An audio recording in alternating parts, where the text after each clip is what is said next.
Welcome to the Authenticos podcast, the show that covers everything related to delivering digital transformation in large organizations. Your hosts, Jacob and Jesper, will share their own stories and unfiltered views as they guide you through delivery of digital transformation.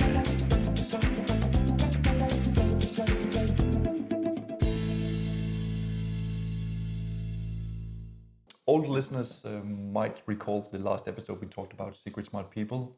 In this episode, we will take it a little further and talk about skills shortage within transformation projects and programs. And also how that skill shortage in the market is really, it's just providing some really bad examples. And one very recent example for me was with a global. It was basically a global company where my company, we had won them as a client, and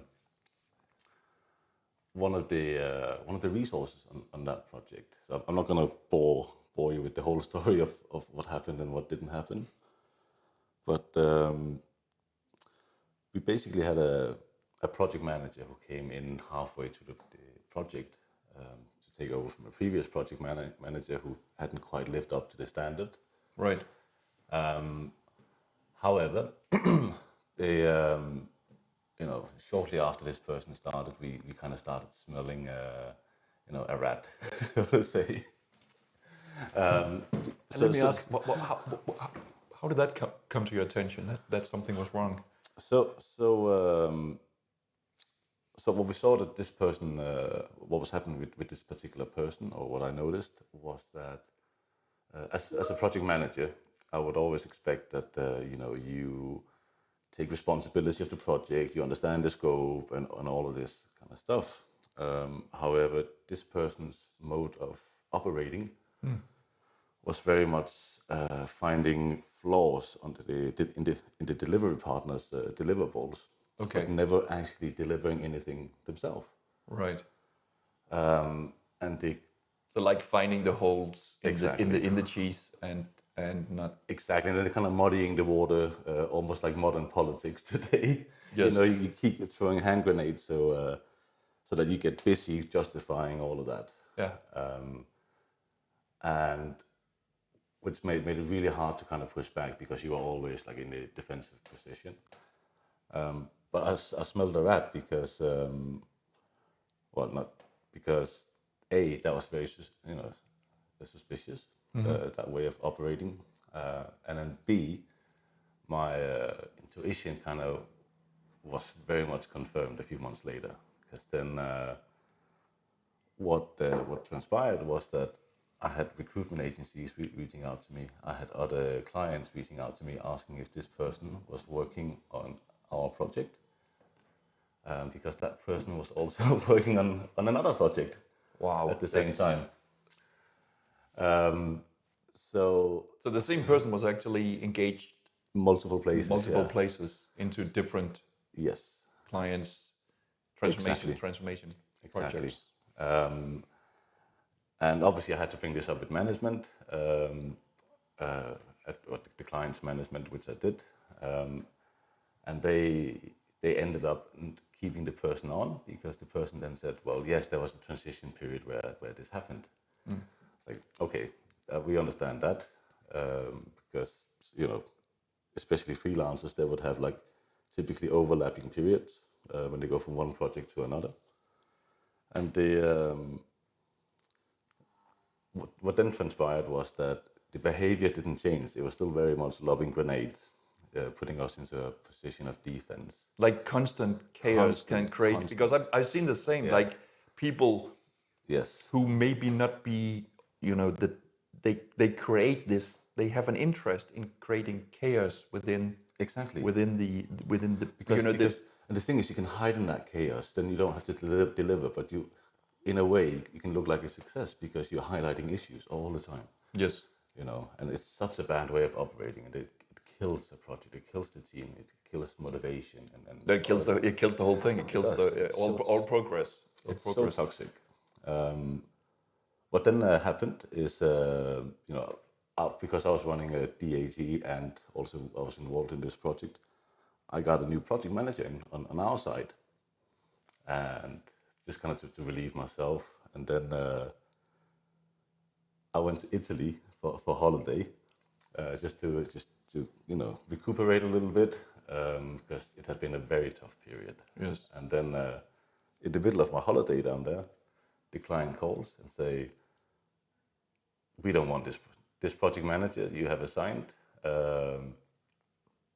who they already had bought into. He needs to go." And I can kind of guess why that happened. But the funny thing there was that, well, not funny. So first day after my vacation, I needed to have a very, very bad conversation with this guy that I had to let him go. And then after a month or so, he had found a new project that he started on. And he understood the situation. So me and him, we are still to this day, we have a very good relationship. But he started on a new project. And the first day he was on that project, the very first meeting he was on online, guess who was sitting in that meeting? It was the project manager on the client side on my project. And she had just gotten him fired from that project, and now he was on her other project, just having full visibility of how much shit she was, inflicting. Yeah. And the thing is, she did the exact same thing on that project. Just kept lobbing grenades, and yeah. So Because it comes back to the personality. People are who they are. You cannot change their personality. So yeah. but I think one of the lessons from what you're saying here is that she will keep doing that. She will keep doing that for. She will. And I basically, I just told every recruitment agency, and it's like, if you know this is happening, I cannot take you serious as a recruitment agency if you hire her or put her anywhere else, because then I can't trust you. So I tried to also secure the market as much as I could around it. Absolutely. But going back to kind of what triggered this story, the skill shortage in the market, is because there's a greater and greater need for resources for digital transformation, because today every organization have a fairly complex IT landscape. Then that also means there's need for more and more resource, and there's just not enough out there, and it allows for scenarios like this to happen, where people sell themselves on multiple projects. Yes. And when you overlay that with the whole global pandemic, where it's now become normal to work from home, then you just see some very bad examples out there now. Not just with project. I think a project manager is very easy to spot, because reality, they need to be hands-on, and if they're not. But consultants, developers, I mean, we all heard the stories. But this one is, for me, that was a really bad one. Yeah, absolutely. What other, aspects you do? We have this shortage both in skilled, resources, having the right resources at the right time. We often experience working with partners that, they set a team. I usually call it the A team. Bring in the best resources in the beginning. Yes. The contract has been signed, and then there's a tendency to reallocate for various reasons, bring in more junior resources. Again, which from it's a gap in the market, right? Of skills. Yeah, but my point is that it's just hitting a lot of these transformation projects that you need to have resources, skilled resources throughout the project. You do, and you need continuity as well. Absolutely. Which is actually, I think, continuity is, I would almost say that's more important than having a skilled resource upfront, because if like we talked about in one of the previous episodes, you can upskill people if you construct the team correctly, and I think that's really what the partners are trying to do as well. But it is a shame because, as you said, it's the A team that show during the sales phase, and then when you build the team, typically you would take that or the available people from that A team, and you would put junior resources on the hope with the hope that they can kind of guide them in it. Right. What I see, at least quite often, is that doesn't always work, because the person with the knowledge ends up basically, instead of delivering the value he can directly to the client, he ends up managing a team. Yes. And that is not. That's okay if you're running an internal organization, but when you're doing project delivery and transformation, that's not always a good thing. And it's not only that, it's also just not good utilization of that resource. No. If you want to use the specialist where they're gifted, where they can bring value to the transformation. Exactly. In process optimization, in different technology, if they're an expert in different of the new technologies coming into play, instead of managing. Exactly, and reality is like, the market is already short on skills, and in that structure you are, you're basically making your skilled resource incapable of delivering for the sake of upskilling new resource. Yes. Which in the end leads to subpar solutions. Yes. And not delivering the value that the client bought into. I've often been engaged with clients, customers, where I help them find qualified people, make sure that they have actually done hands-on implementations, not only have the certificate, really I usually say hair on the chest, but in terms of that they have been doing behind the scene things, and not read about digital transformation, ERP implementation in a book. Yeah, I think that's really key. You can really see the people in the market today who have done actual implementations. They have the scars. They have the scars. They're a little bit they have the gray hairs. They've been working 18 hours on site for a client to go live. Because that was promised to the client. That was promised to to the stakeholders.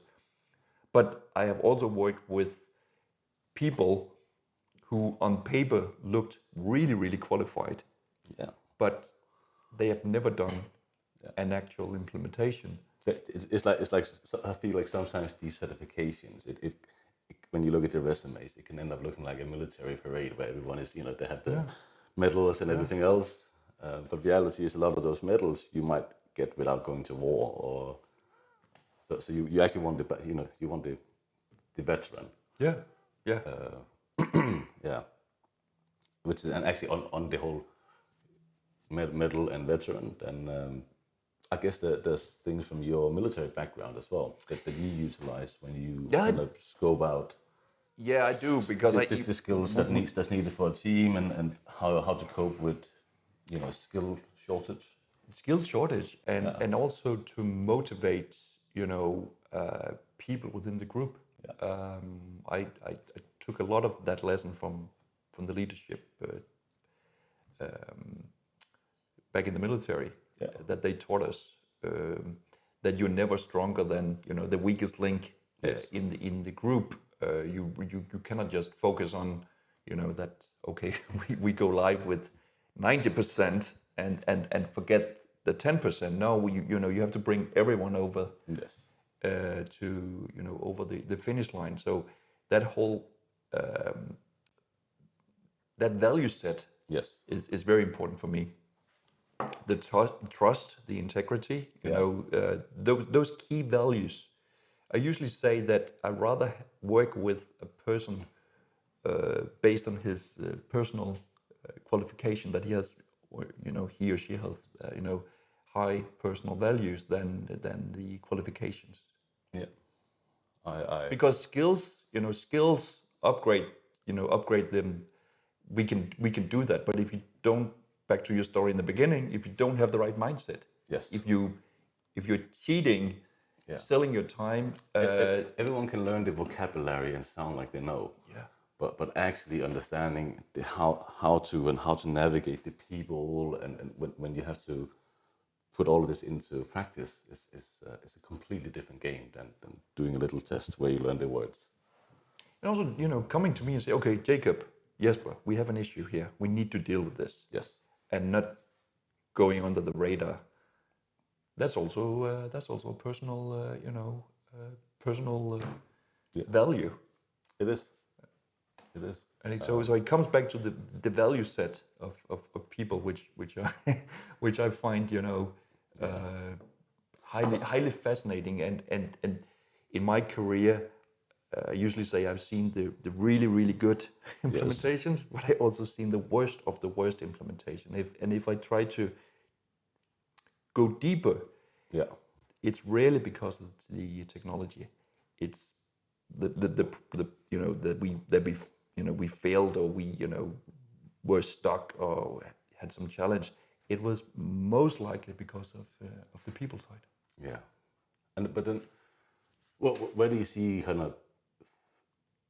I like the idea of third-party advisors as well to be brought in to sometimes address these skill gaps, because number one, sometimes you basically have the people, right? They just need a little bit of upskilling. So in those scenarios, I do like the approach where you bring in someone who has the knowledge, you upskill the people to bring it in-house. And honestly, I think having skills in-house is always the best thing, because you remove dependencies. Absolutely. And actually, I think a lot of organizations are good at doing that. So the people that's receiving the transformation, I wish more partners or service providers were equally good at that. Yes. Rather than trying to build it into their delivery organization on the project. Yes. I think it's a super interesting topic, but I think, and I've been with partners, both in Microsoft partners, but also other partners, and I think it's a super relevant topic to discuss. That some of these partners, not everyone, but some of them are still, struggling to see not the new world, but what you're saying here is that the client is insourcing. They're insourcing.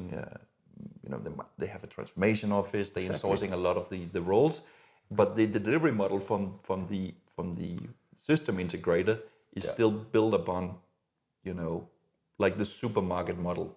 You go to the supermarket and buy everything. No, the client. We're not living in that world anymore. Exactly. They will go and buy very specific things. Yes. At the supermarket, and not the whole package. Yeah, you get this more sliding transition, right?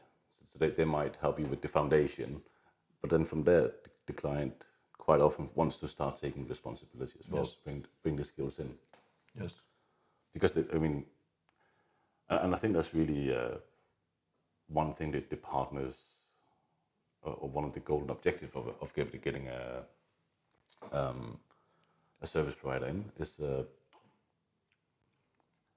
to build that foundation to a point where the organization understands the skills they need to go out and get internally. Not bring it all the way up here to where it's live, and then end up with a client that just goes, "Whoa, how are we going to tackle this?"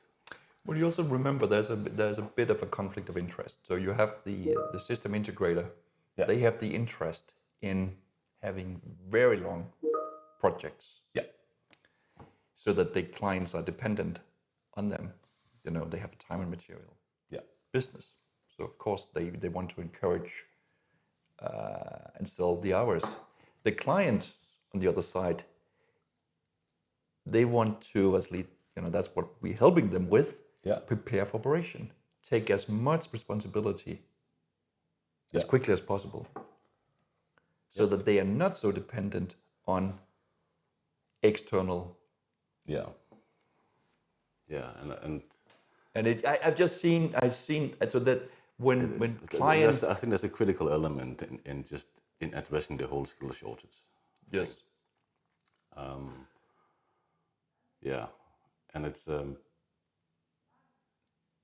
that's one of the questions I bring to the table when when I'm sitting with clients and addressing the situation that we are facing, that we have to prepare the client for operation as quickly as possible. And that's why we look at the skills that they have. Absolutely. And not only what they have today, but which skills do we need on the other side when they are in operation. Yeah. That's a really relevant.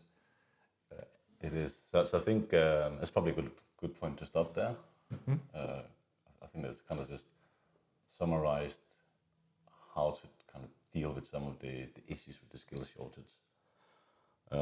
But it's not an issue that is going to go away. It's going to get worse and worse and worse. And I think so both, every party that's involved in the transformations going forward, they need to be more aware of it. Yes. And I like the example that you that you had example that you had in the beginning. But again, we're here to learn and bring to take those. That's also interesting for the listeners to hear about these juicy examples. That's what we want to share here as well, and it's that's just a very bad example of what happens in a market where there's a shortage of skills. You start seeing more and more of these examples. Right. But okay, I think that's all for this episode. So thank you. Thank you. On to the next one.